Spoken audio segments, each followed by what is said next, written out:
Monsieur le maire, cher Laurent, chers collègues, avant de débuter, j'aimerais, au nom de toute l'équipe d'Alternative Gervaisienne, exprimer notre soutien à toutes les Gervaisiennes et tous les Gervaisiens qui ont été touchés par le coronavirus, à tous ceux qui ont connu des peines, des souffrances, qui craignent pour eux-mêmes ou pour leurs proches, qui ont des inquiétudes personnelles ou professionnelles pour demain.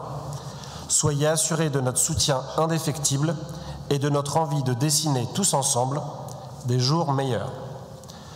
Aussi, nous témoignons notre reconnaissance au personnel soignant, aux forces de l'ordre et de secours, à toutes celles et ceux qui ont été en première ligne pendant ce combat dans des conditions souvent indignes.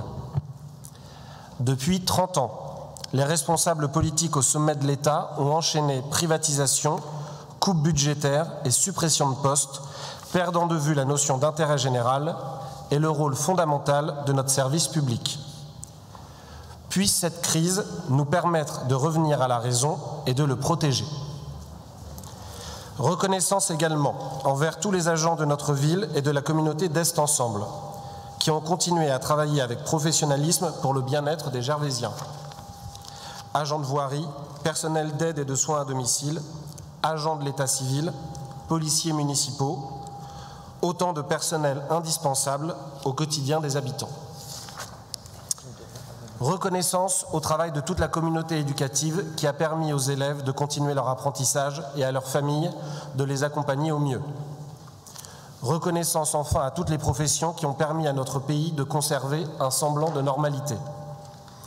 À tous, merci. Votre engagement et votre dévouement pour surmonter cette épreuve sont inestimables. Ce soir, je suis honoré de présenter ma candidature au poste de maire.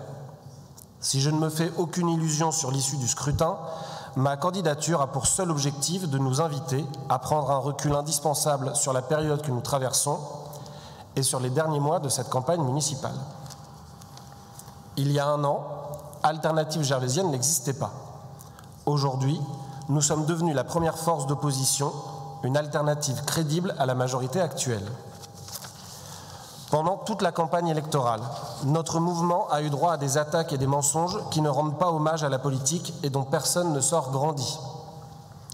Liste de revanchards, liste de droite, aigris, gloubi-boulga, pas de ligne directrice, attaques sur les réseaux sociaux, la liste est longue. De nombreux Gervaisiens se sont d'ailleurs étonnés de notre silence face à ces critiques. Mais nous n'avions qu'une seule préoccupation, travailler sur un projet de ville ambitieux et réaliste pour tous les Gervaisiens. Notre conviction, c'est que la richesse d'une ville se construit autour de l'ensemble des idées de ceux qui la dirigent, mais avant tout de ceux qui y vivent et la font vivre. En quelques mois, notre mouvement n'a cessé d'agréger autour de lui et de réunir nos concitoyens. Nous avons démontré qu'il est possible de faire de la politique autrement. Si Alternative Gervaisienne a réussi à surmonter des clivages, c'est parce que nous sommes tous confrontés à une triple urgence, écologique, démocratique et sociale. Dépasser des clivages, mais pas seulement. Si notre collectif s'est créé, c'est également pour s'élever contre une absence de vision globale de notre ville, une tendance à la division et une personnification du pouvoir à outrance. Depuis 2 ans, monsieur le maire, vous êtes en campagne. Vous avez pu, pendant cette période, prendre vos marques, montrer votre façon d'exercer cette fonction et comment vous envisagez l'avenir du Pré.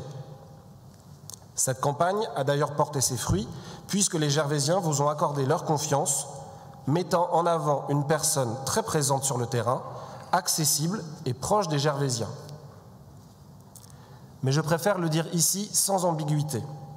Les concertations de façade lorsque les décisions sont déjà prises, les passations de pouvoir décidées dans le dos des Gervaisiens, le manque d'ambition écologique en pleine crise environnementale sur le site Busseau, un journal municipal devenu un outil promotionnel du pouvoir exécutif, ces pratiques nous font craindre pour l'avenir du Pré. Les urnes, dans un contexte particulier, vous donnent une légitimité aujourd'hui, mais ne suffiront pas sur le long terme à justifier des méthodes qui éloignent les citoyens de la vie politique et les empêchent de se reconnaître pleinement dans leur ville. J'aimerais faire un aparté pour remercier les conseillers municipaux qui, je le pense sincèrement, se sont donnés corps et âme pour cette ville que nous aimons tant et qui vont voir leur mandat prendre fin. Plus particulièrement à Martine Legrand, qui n'a eu de cesse de se battre pour porter haut les couleurs de la culture, de la rénovation de la bibliothèque François Mitterrand à la création de la Petite Criée, jusqu'à la construction d'un conservatoire flambant neuf sur notre territoire. À Jean-Luc Decobert, qui a remis les comptes de la ville dans le vert, permettant des investissements importants comme la rénovation des écoles Anatole France et Rosa Parks. À Cédric Guilloux, qui a su démontrer qu'on pouvait avoir des divergences au niveau national et en même temps placer l'intérêt général au-dessus de tout à l'échelle locale en amenant une opposition constructive. À la suite de sa démission en 2018, je voudrais aussi remercier Gérard Côme pour son investissement pendant plus de 2 décennies à la tête de la ville, qui lui a valu d'être maire honoraire. Je le croyais sincère en 2018 quand il annonçait vouloir tourner la page et laisser une nouvelle génération s'installer. Mais son mandat de conseiller municipal ne prend pas fin ce soir. Il semblerait qu'une place à Est Ensemble ou la métropole du Grand Paris ait remis son engagement à plus tard.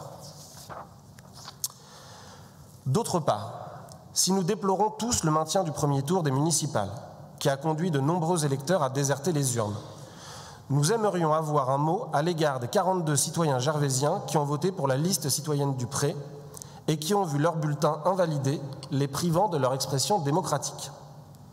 Un recours a été déposé par Delphine Debord devant le tribunal administratif pour déterminer la sincérité du scrutin. Quelle qu'en soit l'issue, je vous avoue, monsieur le maire, notre malaise dans cette affaire, à la lecture de votre mémoire de défense, qui révèle une conception de la démocratie qui ne vous grandit pas. En effet, les bulletins de la liste citoyenne envoyés à domicile étaient invalides. Mais dans votre mémoire, vous considérez que ces 42 électeurs auraient volontairement choisi ces bulletins dans le seul but de dénoncer les traités européens. N'avez-vous pas l'impression de vous mentir à vous-même ? Qu'est-ce qui justifiait la rédaction d'une telle défense de votre part? La perspective d'un second tour? Je n'ose y croire. L'esprit républicain est une valeur cardinale d'Alternative gervaisienne. S'il faut savoir être bon perdant, le fair-play marche dans les 2 sens. Gagner demande une certaine élégance, surtout lorsqu'il est question du vote de nos concitoyens, un acte essentiel de notre démocratie qui ne tolère aucune transgression. À tous ceux qui se sont déplacés le dimanche 15 mars pour nous apporter leur voix, merci d'avoir cru dans le projet d'Alternative gervaisienne, un mouvement citoyen qui n'est qu'au début de son histoire. J'ai une pensée particulière pour tous mes colistiers qui se sont engagés avec l'ambition de mettre leurs compétences au service d'un projet de ville à la hauteur de tous les quartiers et de tous les gervaisiens. Ils sont la boussole de notre mouvement et une véritable force pour le Pré de demain. Je suis très heureux de les représenter aux côtés d'Anna Coulon et de Saïd Sadawi, des gervaisiens engagés qui sauront faire honneur aux valeurs de notre mouvement.